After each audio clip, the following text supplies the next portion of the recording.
ஆசீர்வதியுங்கள். ஆசீர்வதிக்க வேண்டியதே இன்றி சபிக்காதீர்கள். சந்தோஷப்படுகிற அது போதுமானது, இதுவே போதுமானது தான். சந்தோஷப்படு அது நம்ம ரைட்டு ஓகே, அது ஒரு மனிதன்.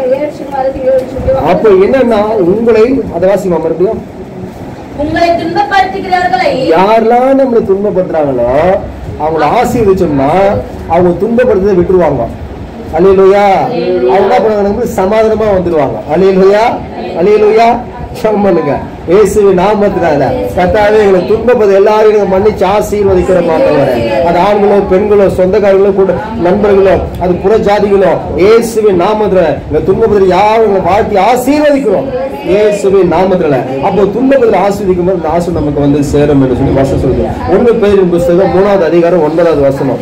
1 பேதுரு 3வது அதிகாரம் 9வது வசனம். அதே போல இந்த சந்திரகாவுடைய அம்மாவுடைய இடம் விற்பனை செய்யணும்னு சொல்லி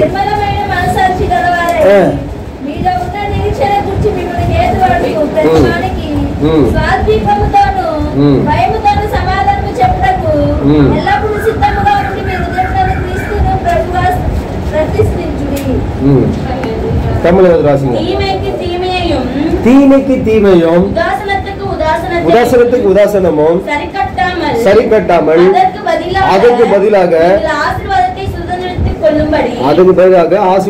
கொள்ளும்படி அழைக்கப்பட்டவர்கள் என்று அறிந்து ஆசீர்வதிங்கள். அப்ப என்ன பண்ண, நம்ம ஆசீர்வதிக்கிறோம். அல்லேலூயா, அல்லேலூயா. சரி, இப்போ நீங்க என்ன பண்ணீங்க, பேச மாறுது ஒண்ணுமே நடக்க மாறுது ஒண்ணுமே அப்படியே நிக்குது அப்படின்னு சொல்லி அவன் பேசி யார் தான் உண்மையான கடவுள் அப்படின்னு சொன்னான். அதுக்கு காரணம் அவங்க திருமணமாகி குழந்தை பாக்கியமே இல்லாத இருந்தது.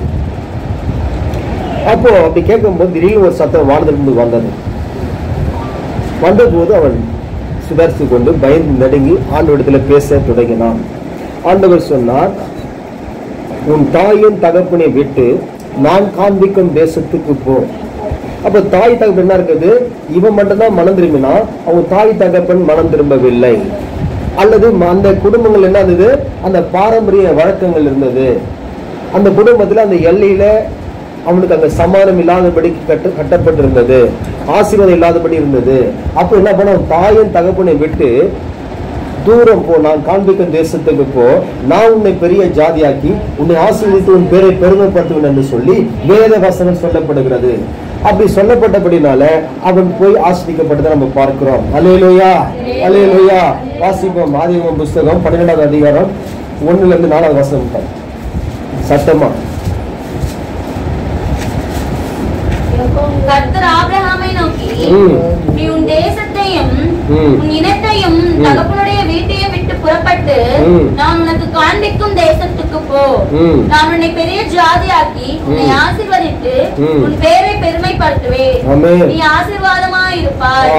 உன்னை ஆசீர்வதிக்கிறவர்களை ஆசீர்வதிப்பேன், உன்னை சபிக்கிறவர்களை சபிப்பேன். பூமியில வம்சங்கள் எல்லாம் உனக்குள் ஆசீர்வதிக்கப்படும் என்றார். ஆமென், அல்லேலூயா. பூமியில வம்சங்கள் எல்லாம் உனக்குள்ள யாருக்குள்ள இருந்து நீதான் படியாள, நீ யாரிடையும் போய் கேட்க மாட்ட, நீ யாரிடையும் போய் வேலை செய்ய மாட்ட, எல்லாருக்கும் நீ வேலை கொடுப்ப. அல்லேலூயா. ஒரு எஜமானியாக, ஒரு எஜமானராக, ஒரு நல்ல தலைவனாக, அப்ப நல்ல ஒரு புருஷனாக, நல்ல ஒரு மனைவியாக நீ அநேகருக்கு ஆசீர்வாதமாய் இருப்பாய். அல்லேலூயா.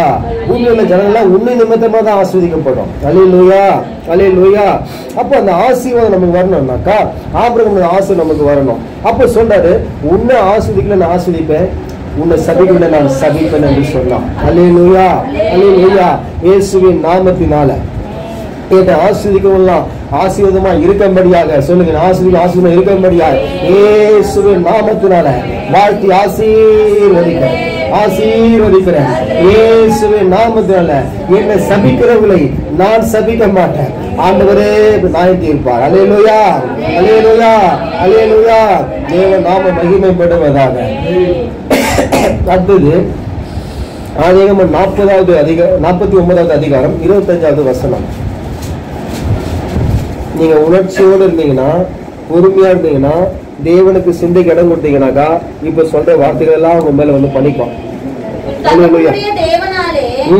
அப்படி ஆயிற்று. அவர் உனக்கு துணையா இருப்பார். சர்வ வல்லவராலே அப்படி ஆயிற்று.